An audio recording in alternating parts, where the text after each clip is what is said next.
Welcome back, heroes of the Chaos Squad, and we are here to review the last episode of Dragon Ball Super.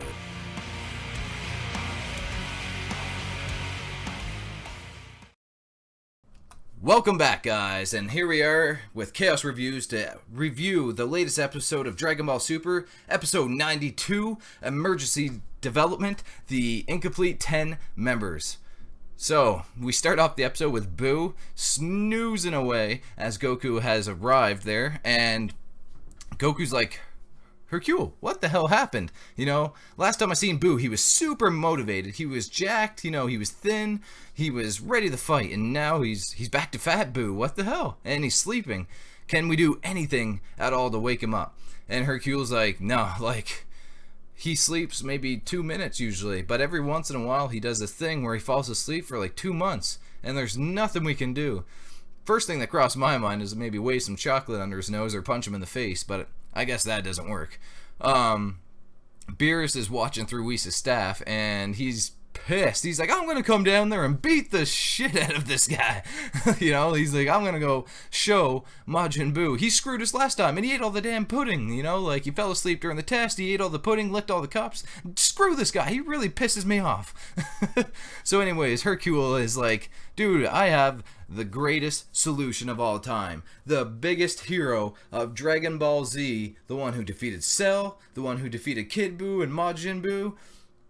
Let's get him. Me, Mr. Satan, Hercule, I will defeat everyone in the tournament. And Goku's like, really? You can do this? Yeah, you do realize how strong the opponents are. There's much more stronger ones and many more of them than the ones you saw, the Triple Dog Bros, the Wolfgang pack. And then Hercule pretty well pisses his pants and is like, you're right. I can't do this. I'm out. So that was short-lived. We kind of skip over to Universe 3, and we see them creating almost like Universe 6's robot, Magneto, or whatever his name was. They're creating artificial fighters, but modifying them to do well in the tournament, have like razor-sharp claws that, can't be broken or something, that can really grab onto the sides of the ledge so they can't be knocked off. These crazy superpowered suction cup things. Again, so they can't fall off. So they're just really modifying all their fighting units. I'm not sure if they're like complete cyborgs. The one anyways they showed was definitely like a robot like Magneto.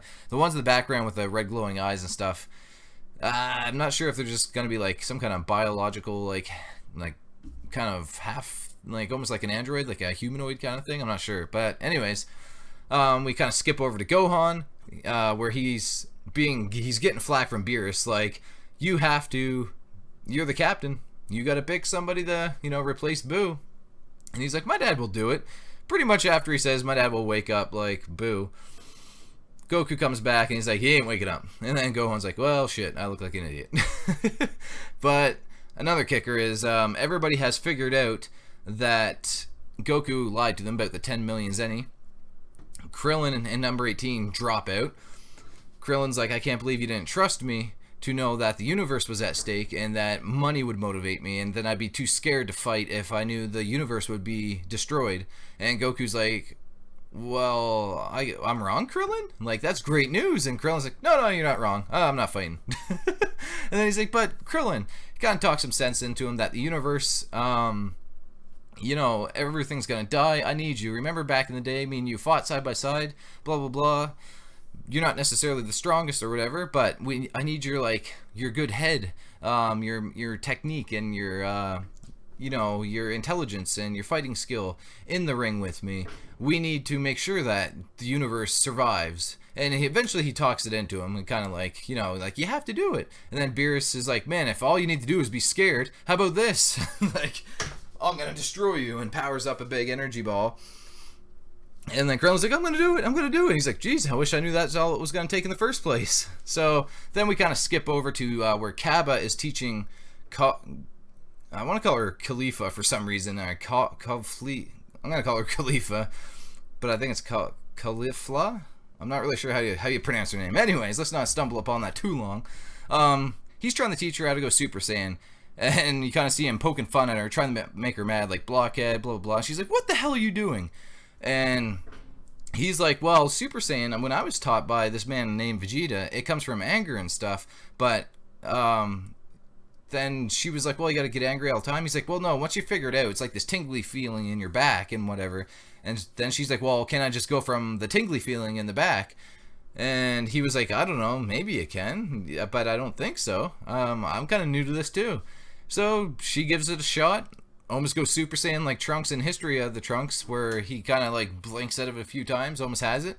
Then he's like, holy crap, you almost had it that quick. She tries it again and achieves it right away. And then she's like, damn. We see like the power forming in the back. That's the first time we've ever really been told that's where the power is generated from or whatever. It's kind of interesting. And then she's like, well, how do I turn it off? I can feel all this crazy power. Like, this is awesome. I feel so strong. But so he said just release like the tingly feeling, I guess. She turns it off. She's like, sweet, I'm in. And then he's like, all right. And then she's like, oh, I got a protege who's I think has crazy potential. What was her name again? I had it up over here. Sorry, I forgot her name. Kale. Kale is her protege apparently. So she's like, you're up. And then she's kind of like, I don't know if I can. She's very like shy, it seems, and not really, doesn't really believe in herself very much. Obviously she's got some kind of hidden power. Somebody who is kind of like acts the way she does. So it's gonna be interesting to see her hidden potential. Then yeah, anyways, after that we see Goku saying like, I know exactly who, because they're all like, well, who do we pick? And Beerus is kind of blaming them. It's like, it's your guys' fault for killing that Frieza force. And he's like, exactly, let's go get Frieza. And everybody's like, what? So that was pretty much the episode in a nutshell. That was the recap. Now let's talk about the episode. One thing that really drove me nuts, holy crap, I follow a lot of Facebook pages, and you know, I'm on YouTube a lot, reading the internet a lot in general about anime and stuff. I could not avoid spoilers for Dragon Ball Super, and it drove me nuts. Everybody's been talking about episode 93 that's been leaked, where Frieza joins the team. We're not even at 93 yet, it's still next week. So, like, I pretty much knew it was coming. I'm not sure if it was fake news or whatever. Apparently it isn't. Frieza looks like he is 100% going to be the 10th member, which is kind of funny because Boo's picture's still in the little split screen thing.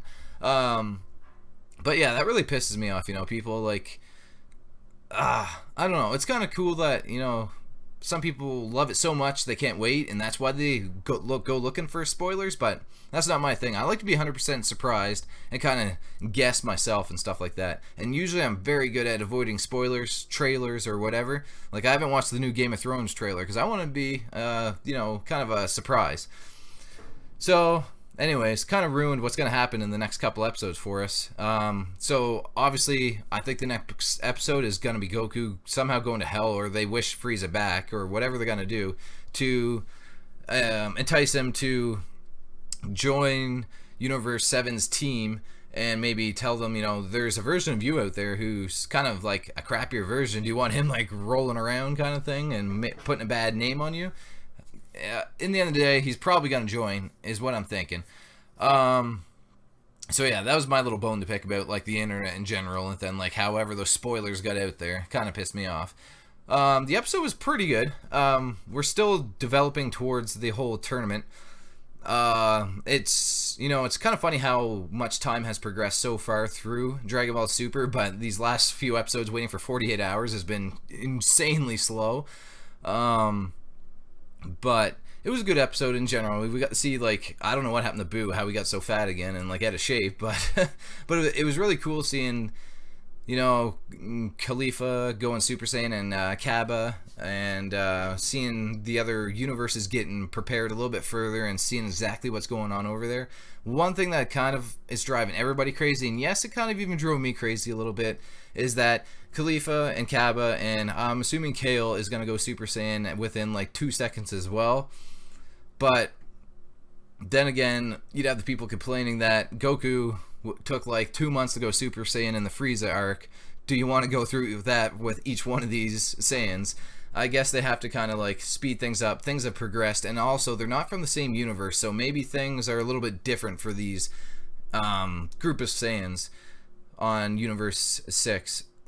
So I don't know. I'm not sure how power scale works over there and what exactly like their deal is, because they're a lot skinnier too. Like Kaba is super thin, and so is Kale and Khalifa. So I'm not sure like why exactly they're so skinny looking. So that makes me think, Vegeta's and Goku's race of Saiyans from Universe 7 is a more battle hardened and better per se, but seeing Kaba and them go Super Saiyan so easily, I don't know. Does that mean they can go Super Saiyan 2, 3, Blue, and beyond? Who knows? Like, I assume maybe they're the same kind of thing, just the mirror version of it. But it's hard to say. It's kind of annoying seeing how hard some of the characters work to achieve their power and see them achieve it in 2 seconds with just feeling something tingly, feeling that you got an itch on your back. It is, but I can see kind of like time scaling and stuff like that. So, you gotta weigh it all with a grain of salt, right? Or sand or whatever. So, decent episode. I don't know. 8.5 out of 10. It was pretty good. The tournament's coming. It's still at least 2 episodes away, because we know that it's going to be recruiting Frieza next episode and talking about that probably. And maybe seeing Kale do whatever she's going to do with her. I think she's going to have some kind of hidden power. A lot of people say she's like Broly or something on the internet. We'll see. But I thought it was a pretty sweet episode. Got lots of good humor in there with Hercule, Mr. Satan, whatever. Pretending he's going to do it. He might even do it in the end of the day. Who knows? And where the hell's 17? I guess he's still protecting his thing. But other than that, it's a pretty good episode. Let's wait for next week's. See what happens. Thanks for watching. Let me know down below what you thought.